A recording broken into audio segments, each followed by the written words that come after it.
নমস্কার, নিউজ নয়ের পর্দা আপনাদের সকলকে স্বাগত। আমি সুমি রয়েছে আপনাদের সাথে। চলে যাব বিস্তারিত খবরে। রবীন্দ্র উপস্থিতিতে যেখানে হৃদয়ে রক্তক্ষরণ হয় বাঙালির, সেখানে পরিবর্তনের বাংলাদেশে আক্রান্ত হলো রবীন্দ্র সত্তা। ভেঙে গুড়িয়ে দেওয়া হলো তাঁর পৈতৃক বাড়ি। প্রতিবাদে আগরতলায় রাস্তায় নেমে ধিক্কার জানালো অ্যাসেম্বলি অফ জার্নালিস্ট। বাংলাদেশের সিরাজগঞ্জে রবীন্দ্রনাথ ঠাকুরের পৈতৃক বাড়িতে ভাঙচুরের ঘটনার ধিক্কার জানিয়েছে রাজ্যের সংবাদ জগতের সর্ববৃহৎ সংগঠন অ্যাসেম্বলি অফ জার্নালিস্ট। রবিবার রবীন্দ্র শতবার্ষিকী ভবনের সামনে আয়োজিত হয় এই ধিক্কার সভা। পরিবর্তিত পরিস্থিতিতে নক্কারজনক পরিবেশ তৈরি হয়েছে বাংলাদেশে। জাতীয় সঙ্গীতের স্রষ্টাই আক্রান্ত বাংলাদেশে। আঘাত করা হয়েছে বাঙালি গর্বে। এর বিরুদ্ধে ব্যবস্থা নেওয়া উচিত বলে উল্লেখ করেন অ্যাসেম্বলি অফ জার্নালিস্টের সভাপতি সানিদ দেবরায়। এবং রাজনৈতিক কারণে আমরা বিভক্ত, তা সত্ত্বেও বাংলাদেশের সঙ্গে ছিল আমাদের একটা নারীর যোগাযোগ। পরিবর্তিত পরিস্থিতিতে বাংলাদেশের নতুন সরকার এবং তার প্রধান উপদেষ্টার নিয়ন্ত্রণে থেকে এই সমস্ত কর্মকাণ্ড বাংলাদেশে ঘটছে বলে আমরা বিশ্বাস করি।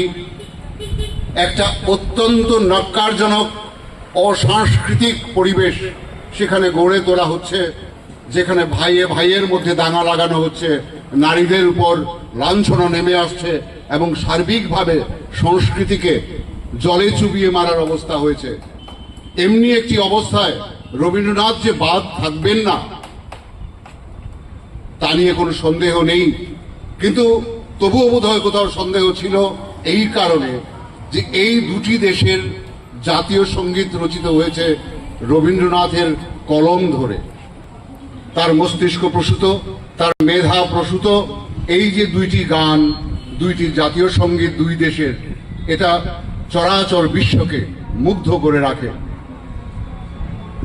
আশ্চর্য হয়ে আমরা দেখলাম একদিকে ওরা রবীন্দ্রনাথের সঙ্গীত জাতীয় সঙ্গীত হিসাবে এখনো গাইছেন, অন্যদিকে রবীন্দ্রনাথের পৈতৃক ভিটেতে আক্রমণ করছেন। এটা আপামর রবীন্দ্র প্রেমী বাঙালি এবং সংস্কৃতি অনুরাগীদের কাছে একটা অত্যন্ত দুঃখজনক সংবাদ। জুন মাসের কোনো একটি তারিখে 8 বা 10 এই ঘটনাটি ঘটে।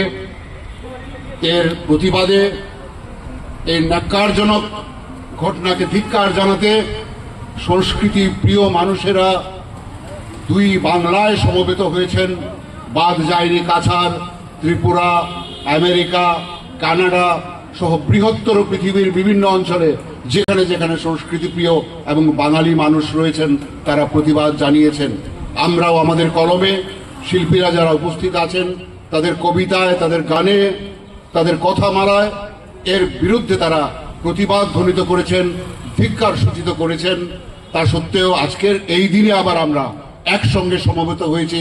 আবার এখান থেকে, এই মঞ্চ থেকে বাংলাদেশের সরকারের কাছে আমরা এই খবরটুকু পাঠাতে চাই, এই ধিক্কারটুকু পৌঁছে দিতে চাই। আমরা সমস্বরে বলতে চাই, যিনি আমাদের হৃদয়ের মধ্যে নিয়ত শিহরণ তৈরি করেন, যে আলোকস্তম্ভের আলোকে আমরা আজকেও আলোকিত, সারা ভারতবর্ষ আলোকিত, সেই আলোকস্তম্ভকে ন্যূনতম অন্ধকারের ছোঁয়া পৌঁছিয়ে দিতে গেলে আমরা চুপচাপ থাকবো না, আমরা রাস্তায় নামবো। আমরা আমাদের সরকারের কাছে আবেদন রাখবো সমবেত কণ্ঠে যে এর বিরুদ্ধে ব্যবস্থা নেওয়া হোক। ইতিমধ্যেই ভারত সরকার এই বিষয়ে বাংলাদেশের রবীন্দ্রনাথের মূর্তি ভাঙা মানে প্রত্যেকটা বাঙালির হৃদয় ভাঙার শামিল। বাংলাদেশের মৌলানাবাদের এই উত্থান কোথায় শেষ হবে তা নিয়ে আশঙ্কা প্রকাশ করেন আগরতলা প্রেস ক্লাবের সভাপতি প্রণব সরকার। মূর্তি ভাঙা মানে প্রত্যেকটা বাঙালির হৃদয়কে ভাঙা। প্রত্যেকটা বাঙালির হৃদয় ক্ষোভে আজকে ক্ষত বিক্ষত। প্রতিবাদের ভাষা আজকে কোথায় তাকে জানাবে? যিনি বাংলাদেশের শাসনে বসে রয়েছেন উনি স্বৈরাচার। অনেকে বলেন ইউনূসের সরকার, আমি বলি স্বৈরাচারী সরকার। যে সরকার বাংলাদেশের স্বাধীনতাকে স্বীকার করে না, নজরুলকে স্বীকার করে না, সুকান্তকে স্বীকার করে না, শেখ মুজিবুরকে স্বীকার করে না, সেই সরকার কবিগুরুকে স্বীকার করবে, সেটা আশ্চর্য হয়ে যায়। আমরা ভাবতেও পারি না এই মৌলবাদীদের, এই উপমহাদেশে এই মৌলবাদীদের উত্থান এর শেষ কোথায় গিয়ে দাঁড়াবে তা ভাবলে আমাদের ভয় হয়। এদিকে বাংলাদেশে সংখ্যালঘু হিন্দুদের ধ্বংস করার চক্রান্ত চলছে বলে উল্লেখ করেন বর্ষিয়ান সম্পাদক সুবল দে। চক্রান্ত, সেই চক্রান্ত শুধু ভারতের বিরুদ্ধে নয়, এই চক্রান্ত বাংলাদেশকে হিন্দু শূন্য করার একটা গভীর চক্রান্ত, এবং এই চক্রান্তে যারা সামিল তারা বাংলাদেশের স্বাধীনতাকে বিশ্বাস করে না, মুক্তিযুদ্ধকে বিশ্বাস করে না, শেখ মুজিবকে বিশ্বাস করে না। সেই বিশ্বাসঘাতকরাই আজকে বাংলাদেশের ক্ষমতায় আসেন। তারা নির্বাচিত কেউ নন, অন্যের পুতুল হয়ে তারা খেলছে। সেই মেইন উদ্দেশ্য হলো বাংলাদেশকে হিন্দু শূন্য করার যে প্রক্রিয়া চলছে, সেই প্রক্রিয়া চলছে অনেক দিন আগে থেকে। বর্তমানে 2.5% বাংলা হিন্দু আছে বাংলাদেশে, বাকি টাইম হয় চলে গেছে, নাহলে মৃত্যুর সম্মুখীন হয়েছে, নাহলে হত্যা করেছে এদেরকে। বাংলাদেশের নারীরা এখন ঘর থেকে বেরোতে পারে না। যে স্বাধীনতার চলাফেরার স্বাধীনতার মুখ তারা দেখেছিল, সেটা আবার মোল্লা ইউনূসের আমলে সেটা বন্ধ হয়ে গেছে।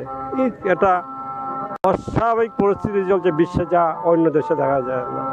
একদিকে বাংলাদেশে বাঙালির গর্বে আঘাত হানার এই ধরনের চক্রান্তের বিরুদ্ধে প্রতিবাদ জারি থাকবে বলে জানিয়েছেন রাজ্যের বিশিষ্ট সাংবাদিক তথা অ্যাসেম্বলি অফ জার্নালিস্টের বিশ্বেন্দু ভট্টাচার্য। বৃহত্তর অর্থে যারা বুদ্ধিজীবী, লেখক, সাহিত্যিক, তারাও এটার অংশ। তো আমরা মনে করেছিলাম যে এই ঘটনাতে আমাদের প্রতিবাদ করা উচিত, তাই আমরা আপনাদেরকে অনুরোধ করেছিলাম, আপনারা আমাদের আহ্বানে সাড়া দিয়েছেন। সেই জন্য আমি প্রত্যেকজন শিল্পীকে আমরা আশা করব রবীন্দ্রনাথের বিরুদ্ধে যেই অন্যায় হয়েছে, রবীন্দ্রনাথের স্মৃতির প্রতি যে অন্যায় করা হয়েছে, আমাদের মননে যে আঘাত এসেছে, এর বিরুদ্ধে আমরা প্রত্যেকেই প্রতিবাদী হব এবং আগামী দিনেও আমাদের প্রতিবাদ চলবে। বাঙালির অস্তিত্ব ও চেতনার সঙ্গে মিশে আছেন রবীন্দ্রনাথ, আর সেই অস্তিত্বে আঘাত হানল বাংলাদেশের প্রতিক্রিয়াশীল গোষ্ঠী। প্রতিবাদে ক্ষোভের আগুনে ফুঁসছে গোটা বাঙালি, সমালোচনায় সরব হয়েছে গোটা বিশ্ব।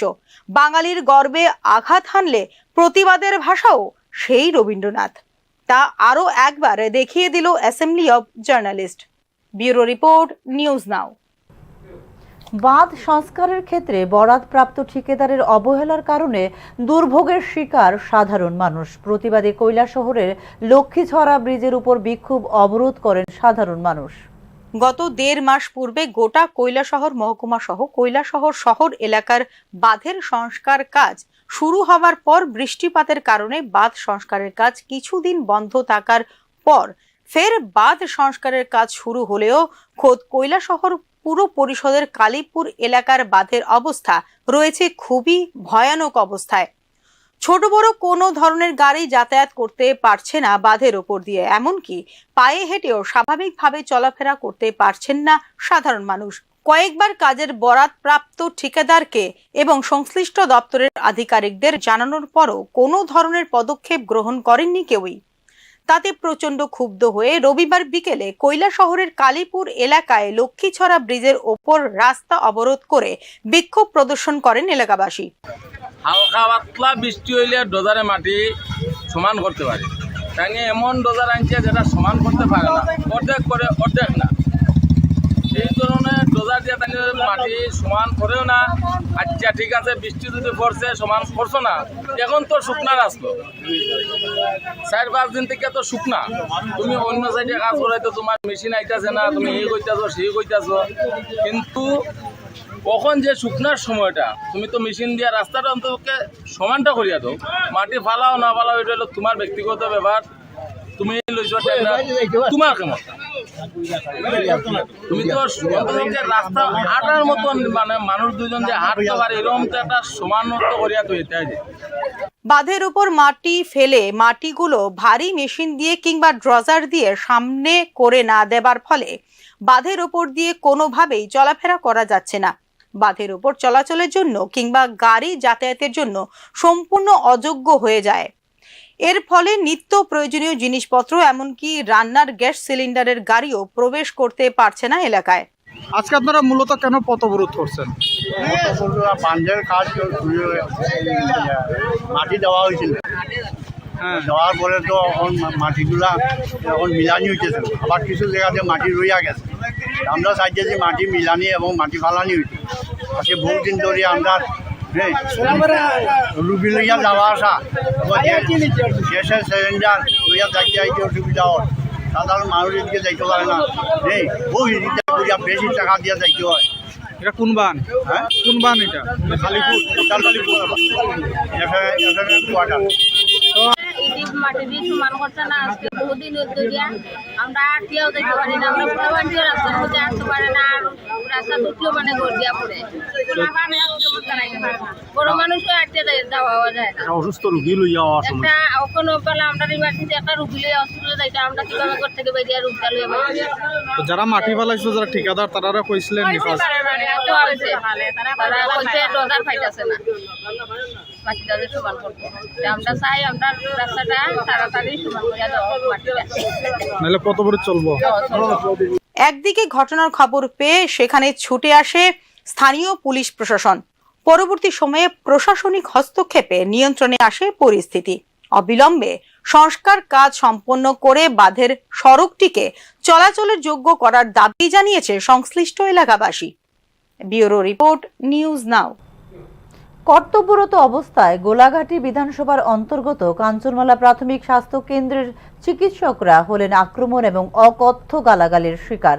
গোকুলনগর সর্দারপাড়া এলাকার নারায়ণ দাস সহ পরিবারের বেশ কয়েকজনের পক্ষ থেকে হাসপাতালে তাণ্ডব চালানোর অভিযোগ করা হয় স্বাস্থ্য কেন্দ্রের চিকিৎসকদের পক্ষ থেকে। সেই মতো অভিযোগও দায়ের করা হয় আমতলী থানার পুলিশ ফাঁড়িতে। প্রেক্ষিতে কাজল দাস সহ পরিবারের আরো দুজনকে গ্রেপ্তার করে পুলিশ। এই ঘটনায় চাঞ্চল্য ছড়িয়ে পড়ে গোটা এলাকায়।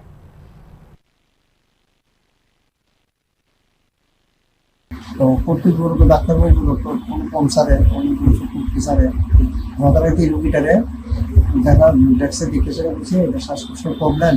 রুগীটারে শ্বাসকষ্টের লেগে মাস্ক যখন দিতে দিয়েছে, দেওয়ার পরে প্রাথমিক ট্রিটমেন্ট যখন করছে তখন তাদের বাড়ির লোকজনরা স্যারের সঙ্গে অসভ্য আচরণ করছে, আমাদের ডিসি ভাষায় গালিগালাজ করছে এবং স্যারের চিকিৎসার কাজের মধ্যে হ্যাম্পারিং করছে। তখন স্যারে গ্যাস অপারেশনটাকে জুবি হাসপাতালে উন্নত চিকিৎসার জন্য রেফার করছে। এখন স্যার আসামিদের কি আপনারা ধরছেন? তারপর এটা মূলে গতকাল একটা কমপ্লেন দিছে আমাদের থানাতে। কমপ্লেন মূলে আমরা গেট করেছি, তাদের 3 জনকে আমরা অ্যারেস্ট করে নিয়েছি। হাতির আক্রমণে একদিকে সম্পত্তিহানি, অপরদিকে নির্ঘুম রাত্রি যাপন করতে হচ্ছে তেলিয়ামুড়া মহকুমার কৃষ্ণপুরবাসীদের। এক্ষেত্রে ক্ষতিপূরণও মিলছে না বলে অভিযোগ গ্রামবাসীদের। তেলিয়ামুড়া মহকুমার অন্তর্গত কৃষ্ণপুর মুঙ্গিয়াকামী সহ সংশ্লিষ্ট এলাকাতে বন্য হাতির আক্রমণ নতুন কোনো ঘটনা নয়। ইতিপূর্বে হাতির আক্রমণে হয়েছে একাধিক প্রাণহানির ঘটনাও। এর পাশাপাশি সাধারণ মানুষের বাড়িঘর এবং কৃষি জমিতে হাতির আক্রমণের ঘটনা ঘটে চলেছে প্রতিনিয়ত। রবিবার ভোর আনুমানিক 3টে নাগাদ উত্তর কৃষ্ণপুর এলাকাতে হাতির আক্রমণ সংঘটিত হয়। এই আক্রমণে সংশ্লিষ্ট এলাকার একাধিক ঘর নষ্ট হয়। একটা সময় হাতির আক্রমণের প্রেক্ষিতে আতঙ্ক তৈরি হলে শুরু হয় দৌড়ঝাঁপ। এভাবে একদিকে যেমন নির্ঘুম রাত্রি যাপন করতে হচ্ছে, অপরদিকে মিলছে না কোনো ক্ষতিপূরণ। অভিযোগ স্থানীয় বাসিন্দাদের। এটা তো ভোরের দিকে হই, তাহলে এই অবস্থা ওখানে ঘরের মধ্যে জ্বর রুগী জ্বর রুগীরে দেখতাম না, ঘরের যাইতাম আমরা কি করে থাকতাম এনো। এরা যে কোনো নে না, এই যে ডাহানিরা ওই ফোন করলে হেরা আইতে তো কতক্ষণ সময় আইতে তো আমার দুনিয়া শেষ করে দিতে হবে ব্যাঙ্গা সিঙ্গা। তাহলে আমরা কি করে থাকি এনো। এরপরে কয়েকবার ভাঙছে, আমরা পাইছি না ফার্স্টে আজ পর্যন্ত।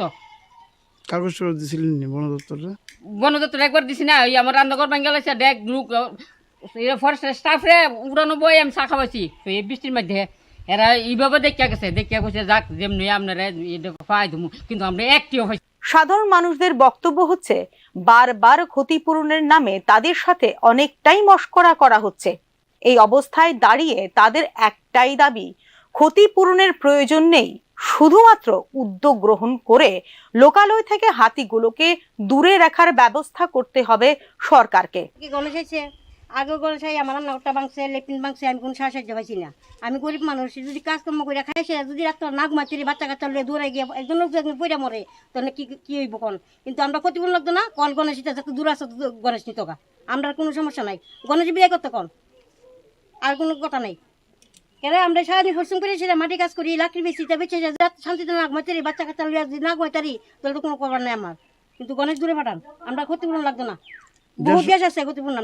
যে সময় ঘটনা হয় তখন বন দপ্তরে কেউ থাকেনি বা এডিএস টিমে ভলেন্টিয়াররা থাকেনি, কেউ ভলেন্টিয়ার থাকে, ভলেন্টিয়ার হলে তো আমরা একটু শান্তি পাই, তারা গণেশ দাওয়াই দেয়। হাতির আক্রমণের কিছুক্ষণের পর বন দপ্তরের ভলান্টিয়াররা ঘটনাস্থলে ছুটে গিয়ে কিছুটা নিয়ন্ত্রণ করে পরিস্থিতি। তবে এলাকায় সাধারণ মানুষের অভিযোগ, হাতির আক্রমণের সমস্যা নিরসনে সঠিক ভূমিকা পালন করতে পারছে না প্রশাসন, ফলে প্রতিনিয়ত আতঙ্কের মধ্যে দিন যাপন করতে হচ্ছে তাদের। Bureau report, news now. এখনকার মতো সংবাদ এই পর্যন্তই। পরবর্তী সংবাদ দেখতে চোখ রাখুন নিউজ নাওয়ের পর্দায়। নমস্কার।